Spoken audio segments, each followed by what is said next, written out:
श्री सीता जी का पार्वती पूजन तथा राम लक्ष्मण संवाद।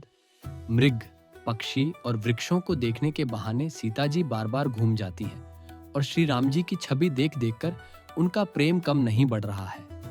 शिव जी के धनुष को कठोर जानकर वे विसूरती हुई हृदय में श्री राम जी की सांवली मूर्ति को रखकर चली। प्रभु श्री राम जी ने जब सुख, स्नेह, शोभा और गुणों की खान श्री जानकी जी को जाती हुई जाना, तब परम प्रेम की कोमल स्याही बनाकर उनके स्वरूप को अपने सुंदर चित्त रूपी भित्ति पर चित्रित कर लिया। सीता जी पुनः भवानी जी के मंदिर में गईं और उनके चरणों की वंदना करके हाथ जोड़कर बोली, हे श्रेष्ठ पर्वतों के राजा हिमाचल की पुत्री पार्वती, आपकी जय हो, जय हो। हे महादेव जी के मुख रूपी चंद्रमा की चकोरी, आपकी जय हो।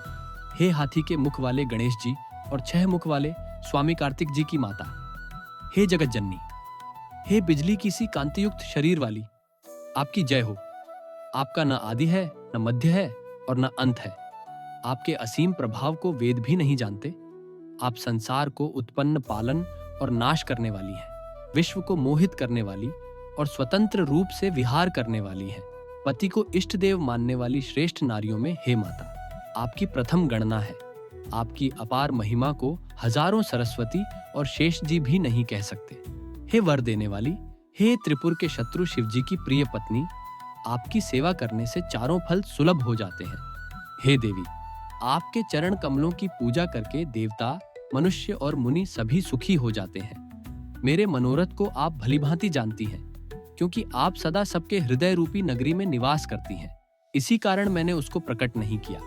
ऐसा कहकर जानकी जी ने उनके चरण पकड़ लिए। गिरिजा जी सीता जी के विनय और प्रेम के वश में हो गईं। उनके गले की माला खिसक पड़ी और मूर्ति मुस्कुराई। सीता जी ने आदर पूर्वक उस माला को सिर पर धारण किया। गौरी जी का हृदय हर्ष से भर गया और वे बोली, हे सीता, हमारी सच्ची आशीष सुनो, तुम्हारी मनः कामना पूरी होगी। नारद जी का वचन सदा पवित्र सत्य है। जिसमें तुम्हारा मन अनुरक्त हो गया है, वही वर तुमको और मिलेगा। हृदय में सीता जी के सौंदर्य की सराहना करते हुए दोनों भाई गुरु जी के पास गए।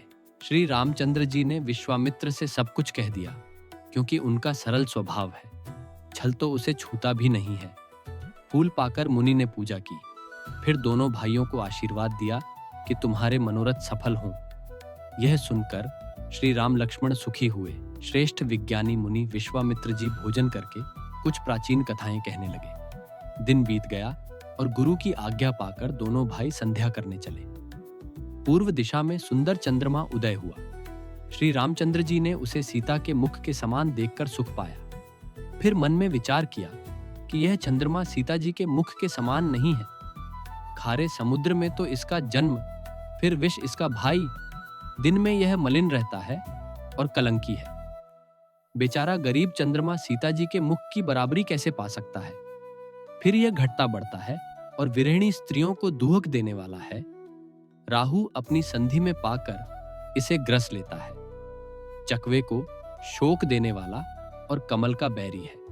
हे चंद्रमा, तुझमें बहुत से अवगुण हैं जो सीता जी में नहीं है। अतः जानकी जी के मुख की तुझे उपमा देने में बड़ा अनुचित कर्म करने का दोष लगेगा। इस प्रकार चंद्रमा के बहाने सीता जी के मुख की छवि का वर्णन करके बड़ी रात हो गई जान वे गुरु जी के पास चले। मुनि के चरण कमलों में प्रणाम करके आज्ञा पाकर उन्होंने विश्राम किया। रात बीतने पर श्री रघुनाथ जी जागे और भाई को देखकर ऐसा कहने लगे, हे तात, देखो, कमल, चक्रवाक और समस्त संसार को सुख देने वाला अरुणोदय हुआ है। लक्ष्मण जी दोनों हाथ जोड़कर प्रभु के प्रभाव को सूचित करने वाली कोमल वाणी बोले।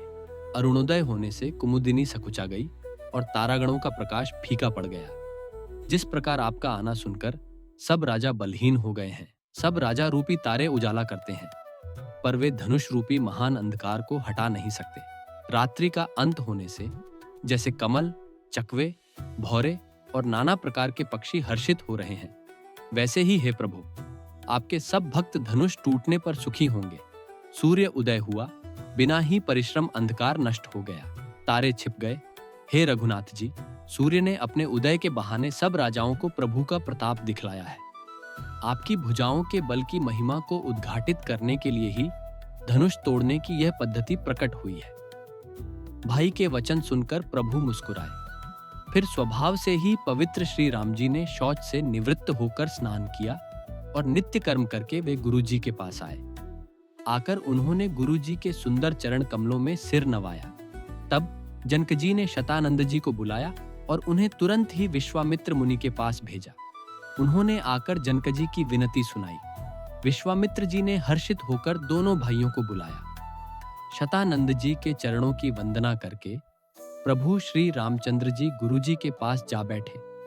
तब मुनि ने कहा, हे तात, चलो, जनकजी ने बुला भेजा है।